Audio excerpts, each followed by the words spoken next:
guys, thanks for joining us on Family Life today here on YouTube. Make sure you subscribe. You don't want to miss any episodes, so hit the little bell and you'll get notifications and you won't miss anything. And if this encourages you, like it and share it with your friends. Yeah, share it with your friends. Yeah, welcome to Family Life today. So do you remember that day when the sheriff pulled into our driveway? Oh, I'll never forget. Why? What about it? Yeah, let's share that story.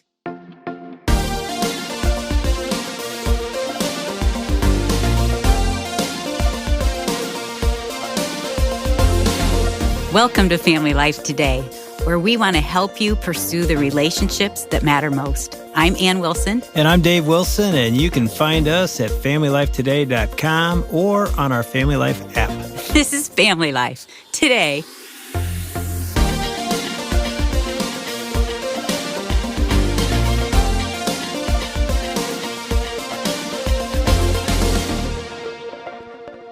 Well, I was trying to sell a motorcycle. A guy came with his nephew to say, I want my nephew's a sort of mechanic to test out your bike. So he takes it for a quick ride around the neighborhood. He comes back in and a sheriff is following him into my driveway. And it's a woman, and she gets out and says... She's pretty gruff.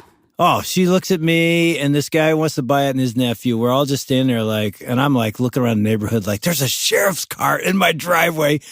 I'm like, can we help you? And she goes, gentlemen, do you know what state you're in? And we're like, yeah, we're in Michigan.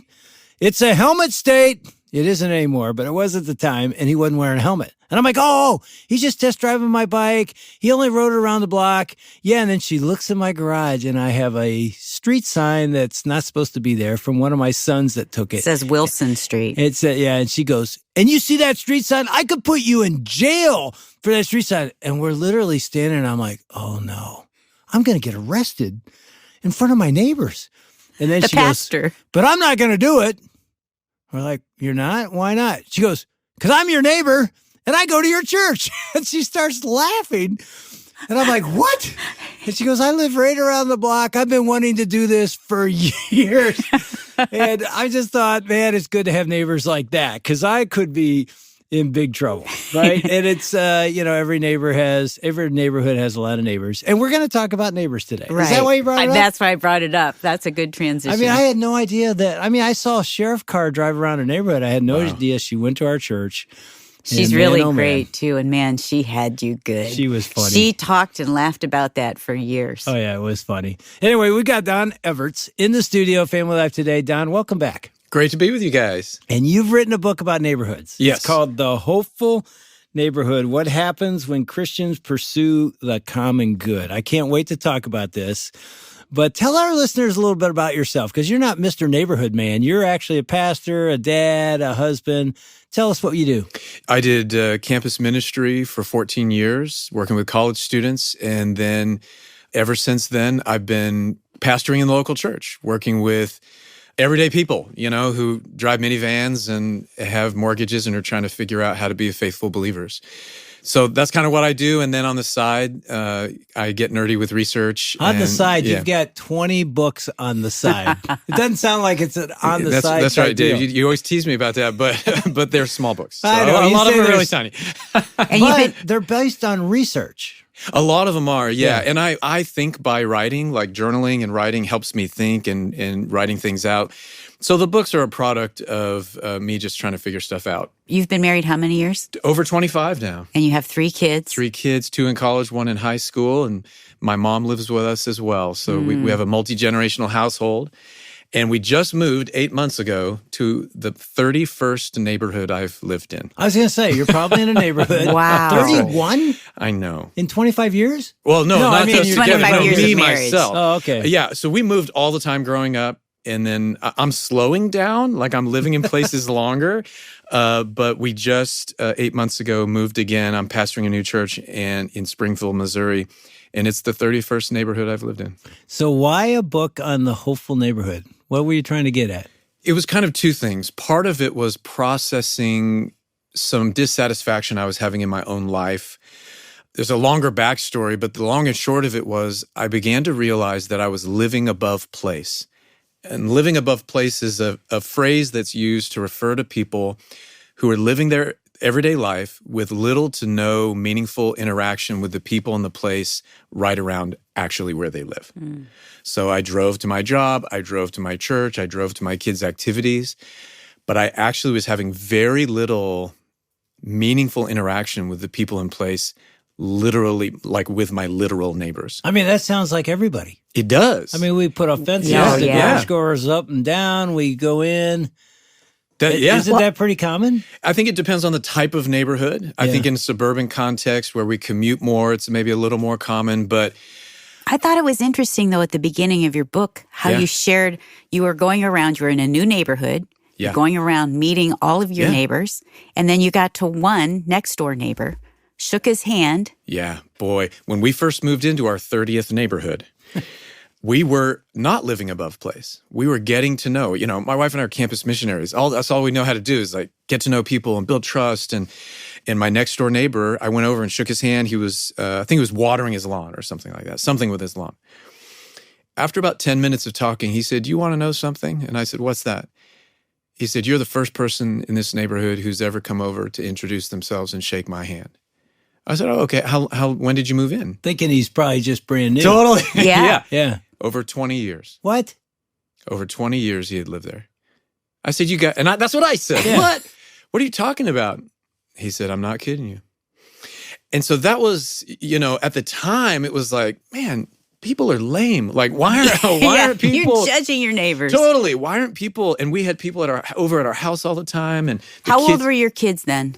My kids were all in elementary school and one who wasn't yet. The neighbors were always over. We had like basement church because we had some neighbors who were like starting to get curious about Jesus. And so my kids led a little church service in our basement for them. And my neighbors were drinking beer while it was going on. It was like we're involved. Yeah. We're involved. This was us when our kids were about that age too. Everybody's over all the time. It's super fun. Yep. But then something happened. And not overnight. We just slowly started disengaging with Piermont. Piermont's the name of the subdivision we were in. We're driving to my son's water polo matches, and my daughter was a cheerleader, and I'm going to work, and we're doing all these other things, driving other places. And I was reading a novel called Jayber Crow, which is by Wendell Berry, and he's a Christian writer, and he has a lot of convictions about what the Bible calls us to in terms of being faithfully laboring for the people in the place right around us. And I'm just reading a novel that's kind of celebrating those things. It's a story that's a vehicle for him to say, this is what we're supposed to be doing. Yeah. And I just never recovered from that moment and thinking, I don't think I like this part of my life now. And I'm not sure when it happened. And does God have opinions about how we should be relating with the people in place right around us? I mean, I know he said, love your neighbor. I know he said that, but did he actually mean our neighbor? Like, what did he mean? Who is my neighbor? Oh, So it just got under my skin. And then around about the same time, a little bit after that, we started doing a research project with the Barna Group and the Lutheran Hour Ministries on how Christians relate with their neighbors and how neighbors perceive Christians and churches and all of that. And so then I had all of this like research in me as well and just dove in the scriptures and never quite got over it. How do people perceive Christians? You mentioned that. This is pretty fascinating. Yeah. So it's not great. Yeah. It's not great, which is interesting. And we can talk about church history because Christians have been known throughout the centuries like we are the neighborhood people. We are the ones who help others when others don't. We are the ones. So one of the things that we ask people is who is best suited to help solve problems in your community? And people trust more than Christians to make a difference in their community and help solve problems in the community. They trust the government more than they trust churches and Christians. They trust just average community members more than they trust churches and Christians. They trust charities. They trust businesses more than they trust churches and Christians. That is so sad. So sad. Especially given what's in our Christian heritage and what's in the scripture when it relates to this. Yeah, when you say our Christian heritage, you mean we were known. The church, the community of the Christ was known as the rescuers, the ones that showed up. We started even hospitals. When plagues happened That's it. and you could get sick, we showed up. Yeah. What happened? I think a number of things happen. it's interesting how the early church, when you think about the early church, who were so known as people who radically loved others and loved their neighbors in a time when they were treated terribly by their neighbors. Yeah. So they were being persecuted by the very people they were sacrificing their lives to love. And that's part of, depending on which historian you read, that's part of why the church grew like crazy in a 300-year period when it was outlawed. All historians are like, how in the world did the church grow like this? Because it was illegal and they were being persecuted. Alan Kreider argues in his book, The Patient Ferment of the Early Church, which I highly recommend, fascinating, very readable. He argues that it was because of the patience of the early Christians. One of the early church leaders said the entire world is at stage and everyone's watching Christians to see how they will respond to persecution. They didn't respond to reviling with reviling. They didn't hit back. They didn't even get bitter. They loved. Open-handed, just like Jesus who said, love your enemies. They actually did it. Just talking about our context and our list, the people who are listening right now, one of the things that has changed, neighborhoods are changing around us. And there's gobs of research that post-World War II, a lot has changed to make neighborhoods less interactive with each other. It has to do with the Highway Act. It has to do with air conditioning. It has to do with TVs. There's like, I mean, you can actually trace in history why there's just generally less interaction in neighborhoods. But then one of the particular issues I think that we have is as we've moved from a kind of a Christendom era where Christianity was trusted and respected to a post-Christendom era where it isn't, that feels a certain way to believers. And it's maybe not active persecution, but we feel it, and we're back on our heels. I think we've gotten a little scared and a little bitter and a little closed off because of that. So I think we have our own issues that we're dealing with. And the early Christians were tempted by that. That's why in this book, I dive into 1 Peter, because he's writing to those in Asia Minor who are being persecuted and they're being tempted to kind of curve in on themselves. And he writes them to go, no, you're exiles, but you're elect exiles. God has chosen you to be right where you are. And then what does he tell them to do? He says, don't return reviling for reviling. Do good. Who's going to hate you for doing good? Be a light where you are. He just had to remind them of how to respond. We still need that reminder. And I think we need to be reminded again. Well, I mean, it's a sad commentary in some ways on, the most important commandment, love God with all your heart, mind, and soul, and love your neighbor as yourself. I remember, do you remember this book came out, I don't know how long ago, Gabe Lyons, David Kinnaman, Unchristian. Yeah, sure. So it was a survey, research. This is what the non-believing world says about Christians. And I think there were 7 marks. Yeah. And I remember I picked up the book. It was not good. It was very bad. Hypocritical, judgmental. Yeah. I remember picking up the book going, okay, let's see what they think. And then I read it, and I read the whole thing, and I'm like, they're right. So convicting. Oh, yeah. So you know what I did? I said, we're doing a series at our church called I'm Sorry. Wow. And we're going to walk through these and say, here's what the people that live around us think about us. I'm not saying it's right or wrong. This is their perception. Yep. What's true about it? How can we do better? So we send out little series things. Hey, the series coming up. Church is going to say, I'm sorry or whatever.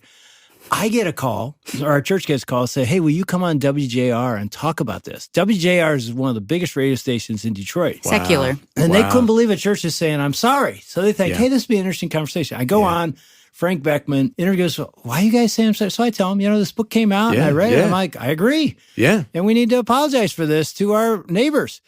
I thought, I was in a meeting, and my assistant, Debbie, said, hey, it's like a 5-minute deal. You'll be back in a meeting.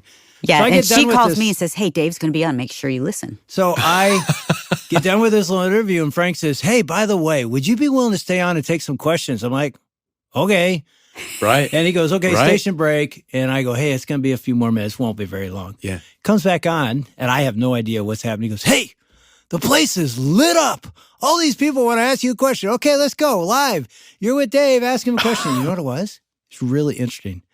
It was church people mad at me. Yelling at me. For basically apologizing. Saying, you are going to apologize? They need to apologize. I was like, I literally said to one person, I go, this is exactly what they're saying about us. We're not humble. We're not teachable. We're not willing to own up to our own faults. So you're saying that's what our neighbors are sort of saying about us. So the question would be, how do we get better?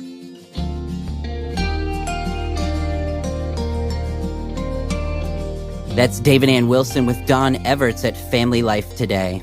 We'll hear Don's response in just a minute, but first, all this week, when you help reach more families with God's truth by giving to Family Life, we want to send you a copy of kind of a unique book about how to teach your kids when they have questions about the Christian faith. Hillary Morgan Farrer has written a book called Mama Bear Apologetics. And we want to send you a copy as our thanks when you give this week at FamilyLifeToday.com or when you call with your donation at 800-358-6329. That's 800 F as in family, L as in life, and then the word today.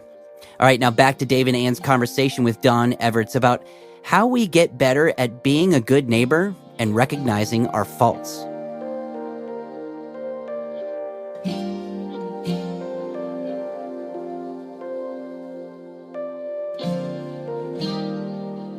It's interesting because Peter talked about two things that, he talked about a lot. You can, read his letters, it's in the Bible. But apropos to this, one of the things he talked about was do good.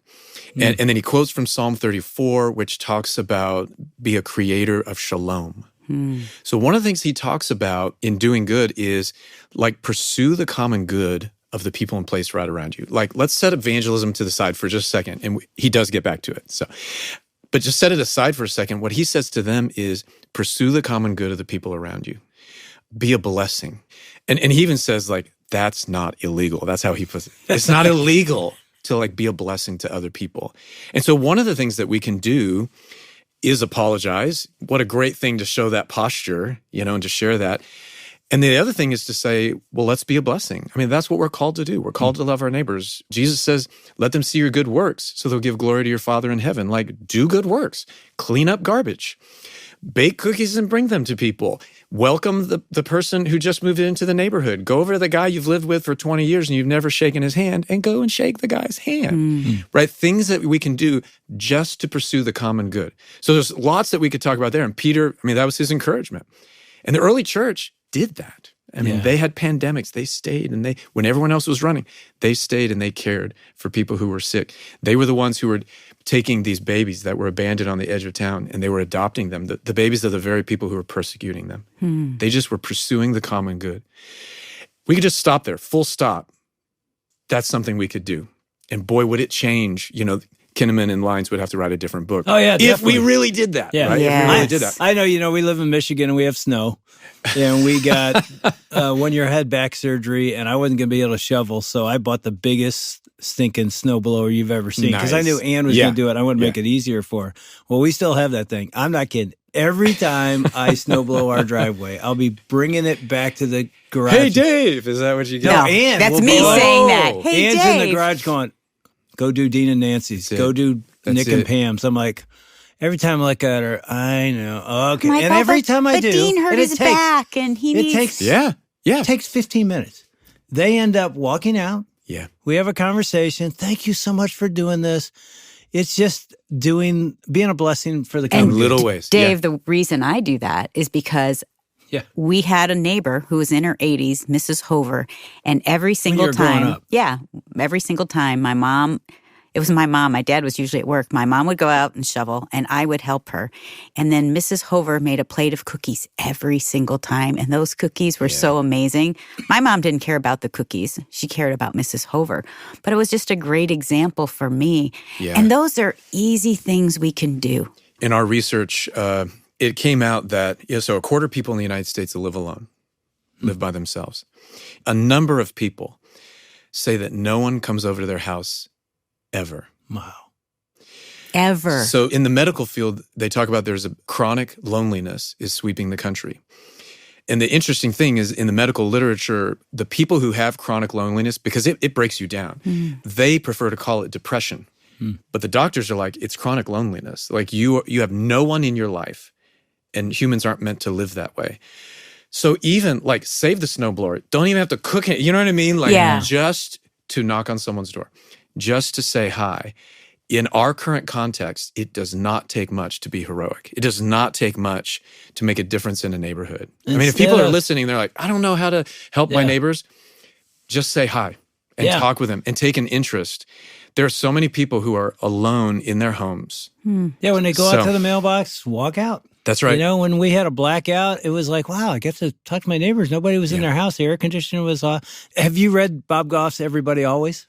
Yeah, I'm familiar with it. Yeah. You remember, I'm gonna read part of the story. Let me read it, Dave. Bob Goff, he's such a fun author to read. Oh, we saw him speak. He's the most whimsical, crazy. He's so funny. He makes me laugh so much. But he tells the story, and maybe some of our listeners have heard this story, but I'll just read parts of it. But he begins and says, for the last 22 years, we've put on a New Year's Day parade to celebrate our neighbors. Our parade starts at the cul-de-sac at the end of our block and ends at our front yard. Our whole family wakes up early every year, and we blow up over 1,000 helium balloons. Before we start taking the balloons out of the house, we give thanks for our neighbors and for the privilege of doing life for them. And then he goes on, he says, our block has only 20 houses, if you count both sides, so our parade isn't very long. And our first year, there were only 8 of us standing at the beginning of the parade route. We stood together at the end of the cul-de-sac, trying to look like a parade. And someone said, go, and we started walking down the street, waving to our 6 neighbors who were watching. And now there are probably 400 or 500 people who come now each year. Kids pull wagons full of stuffed animals and pet goldfish. There are no fancy floats. Bicycles with baseball cards in the spokes are the norm. And hey, here's why we do it. We can't love people we don't know, and you can't either. Saying we love our neighbors is simple, but guess what? Doing it is too.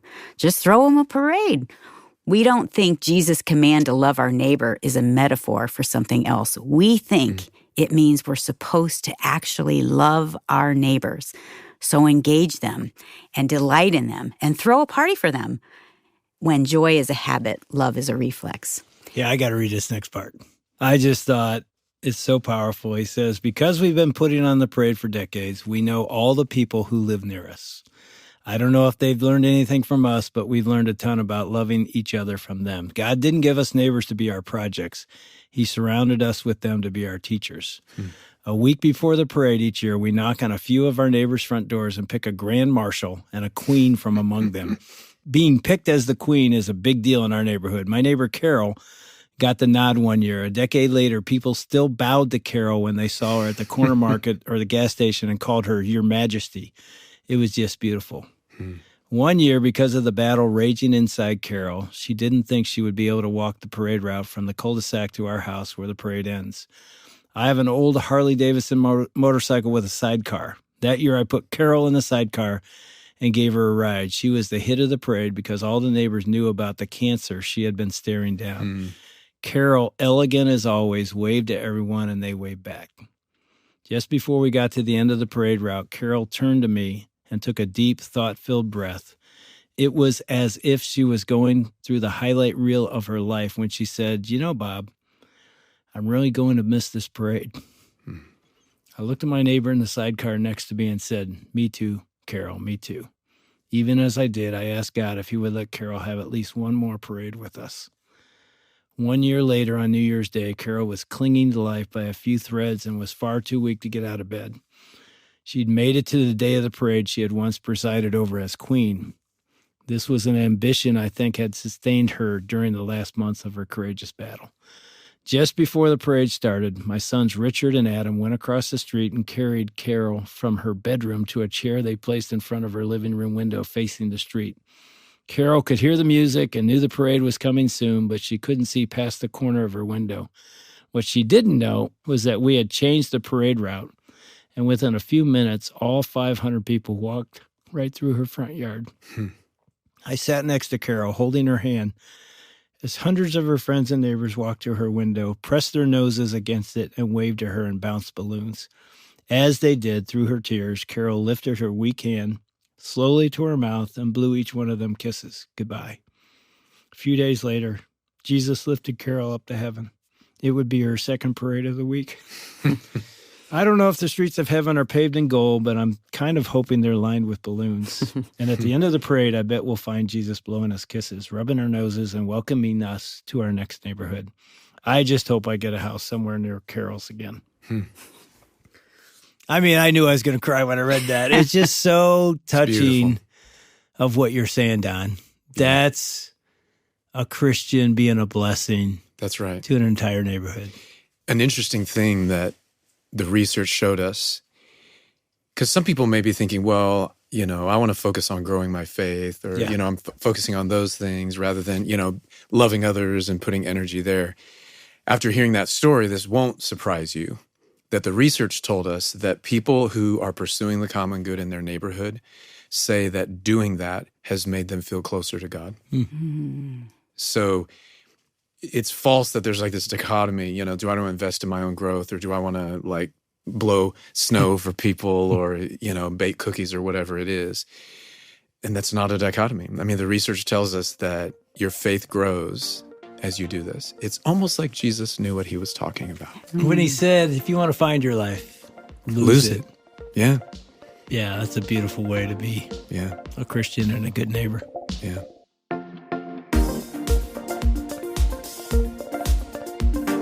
You've been listening to Dave and Ann Wilson with Don Everts on Family Life Today. His book is called The Hopeful Neighborhood: What Happens When Christians Pursue the Common Good. You can get your copy at FamilyLifeToday.com, or when you call us at 800-358-6329. That's 800, F as in family, L as in life, and then the word today. If you know anyone who needs to hear today's conversation, be sure to share it from wherever you get your podcasts. And while you're there, a simple way you can help more people discover God's plan for families is by leaving a rating and review for Family Life Today. Now, tomorrow, Dave and Ann Wilson will continue their conversation with Don Everts and go into practical ways to love and engage the community around you. That's tomorrow. On behalf of Dave and Ann Wilson, I'm Shelby Abbott. We'll see you back next time for another edition of Family Life Today.